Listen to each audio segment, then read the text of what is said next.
முந்திரி கிரேவி அருமையான டேஸ்ட்டில் இருக்குது. இது சப்பாத்திக்கு, பூரிக்கு, சாதத்துக்கு, பிரியாணி கூட இது நம்ம சைடிஷாக வச்சுக்கலாம். Bangalore to Salem foods. இன்றைக்கி நான் வெண்டைக்காய் வச்சு ஒரு ரெசிபி செய்ய போகிறேங்க. ரொம்ப டேஸ்டியாக இருக்கும். வெண்டைக்காய் சில பேருக்கு பிடிக்காது, புளிக்குழம்புன்னா சில பேருக்கு பிடிக்கும், பிடிக்காமையும் இருக்கும். ஆனால் வெண்டைக்காய் ஒரு மதில் மேல் நிற்கிற ஒரு பூனை மாதிரி தான். ஒருத்தருக்கு பிடிக்காது, ஒருத்தருக்கு பிடிக்கும். ஆனால் இந்த ரெசிபி எல்லோருக்குமே பிடிக்கும். அந்த மாதிரி நான் ஒரு டேஸ்ட்டாக செய்ய போகிறேன். எப்படி செய்கிறேன்னு வாங்க பார்க்கலாம். முதல்ல என்னென்ன தேவைன்னு பார்த்துக்கலாம். வெண்டைக்காய் பாருங்கள், கட் பண்ணி வச்சுருக்கிறேன். அதுக்கு இஞ்சி பூண்டு வச்சுருக்கேன். இது சோம்பு, சீரகம், பட்டை, லவங்கம், சின்ன வெங்காயம், தேங்காய், முந்திரி, தக்காளி பழம். மீதி இன்க்ரீடியன்ட்ஸ் அப்புறம் பார்த்துக்கலாங்க. வாங்க பார்க்கலாம். முதல்ல அரைச்சிக்க வேண்டியதெல்லாம் அரைச்சிக்கலாம். இப்போ சின்ன வெங்காயம் ஒரு 1/4 கிலோ வெண்டைக்காய்க்கு பாருங்க. பூண்டு, இஞ்சி ஒரு 7-8 பல் பூண்டு, சிறிதளவு இஞ்சி, அதாவது விரல் அளவு இஞ்சி போட்டிருக்கேன். இது பாருங்க, பட்டை, லவங்கம், சோம்பு, சீரகம், அவ்வளோதாங்க. இதை நம்ம அரைச்சிக்கலாம்.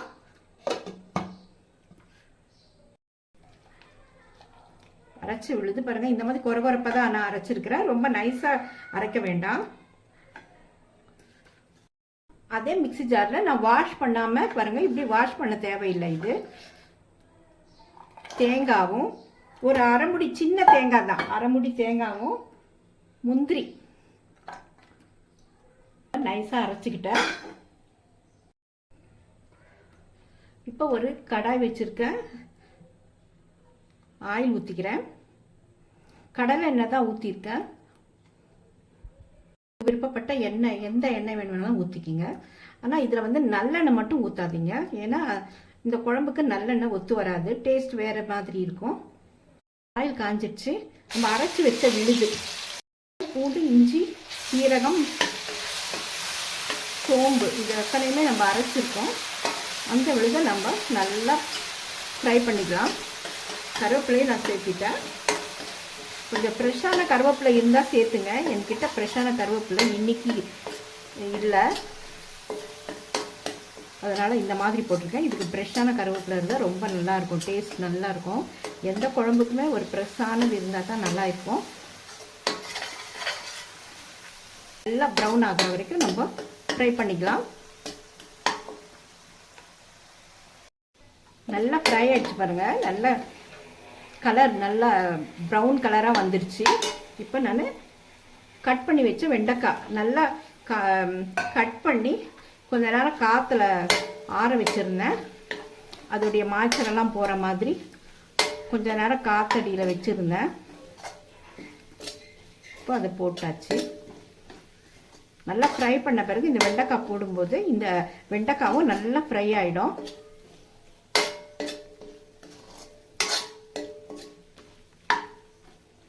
கொஞ்சம் ஈரத்தன்மையாக இருந்துச்சுன்னா இதில் ஒன்றும் சேராது. அதனால் நான் நல்லா காய வச்சுட்டு தான் ஒரு 1/2 hour 1 hour இருக்கும். கட் பண்ணி காய வச்ச பிறகு தான் இதில் சேர்த்திருக்கேன். இப்போ இன்னும் உப்பு கடைசியில் போட்டுக்கலாம், இப்போ வேண்டாம். உப்பு போட்டால் அதோடைய மாய்ச்சத்தன்மை வந்துடும்.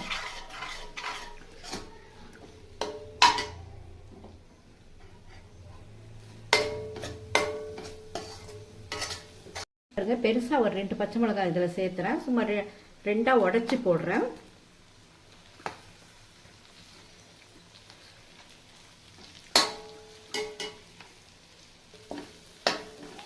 இப்போ நான் தேவையான அளவு உப்பு சேர்த்திடுறேன். நல்லா பாருங்க, வெண்டைக்காவும் இந்த மசாலோட சேர்ந்து ஃப்ரை ஆயிடுச்சு.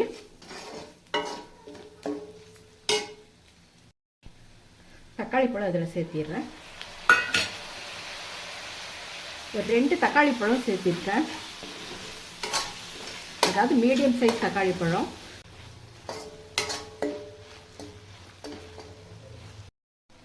இப்போ நம்ம காரப்பொடி கலந்துடலாம். இப்போ தனி மிளகாத்தூள் நான் சேர்த்துறேன்.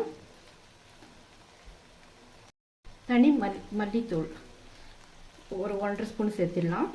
அவ்வளோதாங்க. இதுக்கு தேவையான மசாலா நம்ம வெங்காயத்தில் அரைச்சிட்டோம். அதனால் வெறும் மிளகாத்தூள் மல்லித்தூள் போட்டாவே போதும். இப்போ அந்த நல்லா கலந்து விட்டுடலாம். எண்ணெயோட இந்த காரம் கலந்தா நல்லா கலர்ஃபுல்லாகவும் இருக்கும், டேஸ்ட்டும் நல்லா இருக்கும். நான் மிக்ஸி ஜாரில் அரைச்ச தேங்காய் விழுதை இதில் சேர்த்துறேன். இதில் முந்திரி பருப்பு சேர்த்திருக்கேன். இந்த முந்திரி பருப்பு நல்ல ஒரு டேஸ்ட் கொடுக்கும். கசகசா இருந்தால் கூட போடுங்க, நல்ல ஒரு டேஸ்ட் கொடுக்கும். முந்திரியும் கசகசாவும் நல்ல ஒரு ரிச் டேஸ்ட் கொடுக்கும். இப்போ நல்லா கலந்து விட்டுடலாம். என்னுடைய சமையலில் வந்து எப்பவுமே வந்து நான் தண்ணி ஊற்றிட்டு தேங்காயெல்லாம் போட மாட்டேன். இந்த மாதிரி தேங்காய் இப்படியே டைரெக்டாகவே தேங்காய் போட்டு நல்லா கலந்து விட்டுடுவேன். கொஞ்ச நேரம் இந்த தேங்காயும் இந்த எண்ணெயோட சேர்ந்து ஃப்ரை ஆகணும். அப்போ தான் நல்ல டேஸ்ட் கிடைக்கும். என்னுடைய சமையலில் பார்த்தீங்கன்னா அப்படி தான் இருக்கும். ஒரு 2-3 நிமிஷம் இந்த தேங்காய் வந்து இந்த எண்ணெயிலே வதங்கட்டும். நல்லா வதங்கிடுச்சு. ஜார் தண்ணி இதில் சேர்த்திடுறேன். தேவையான அளவு தண்ணி ஊற்றினா போதும். ரொம்ப தண்ணியாக கூட வேண்டாம், ஒரு மீடியம் கிரேவியாக இருக்கணும். கலந்து போயிட்டேன், அதனால கொஞ்சம் மஞ்சத்தூள் கலந்து விட்டுடலாம்.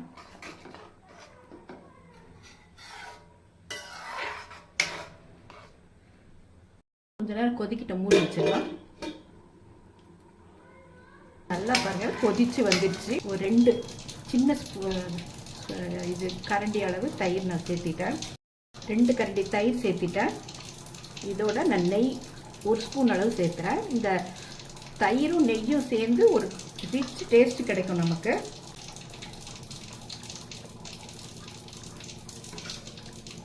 நெய்யும் அப்படிதான், கடைசியில் நெய் சேர்த்துங்க. தயிர் போட்டு கொஞ்சம் நெய் ஊற்றினா போதும். அந்த ஃப்ரெஷ் க்ரீம் போட்ட ஒரு டேஸ்ட் கிடைக்கும்.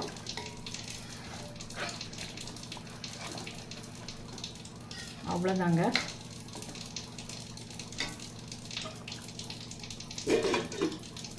எண்ணெயெல்லாம் மேலே வந்துடுச்சு, வாசனையே செம்மையாக இருக்குது.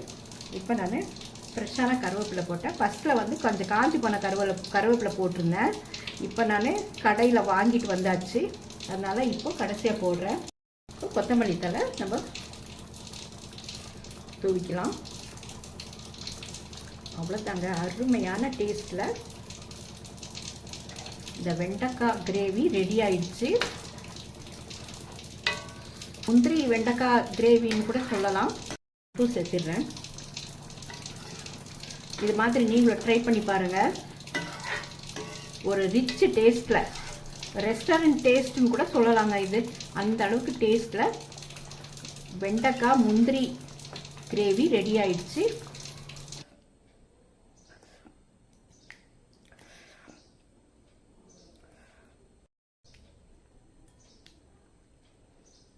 முந்திரி கிரேவி அருமையான டேஸ்ட்டில் இருக்குது. இது சப்பாத்திக்கு, பூரிக்கு, சாதத்துக்கு, பிரியாணி கூட இது நம்ம சைடிஷாக வச்சுக்கலாம். பெங்களூர் டு சேலம் ஃபுட் சேனலுக்கு ஒரு சப்ஸ்கிரைப் பண்ணிவிட்டு ஒரு லைக் கொடுங்க. தேங்க்யூ ஃபார் வாட்சிங்.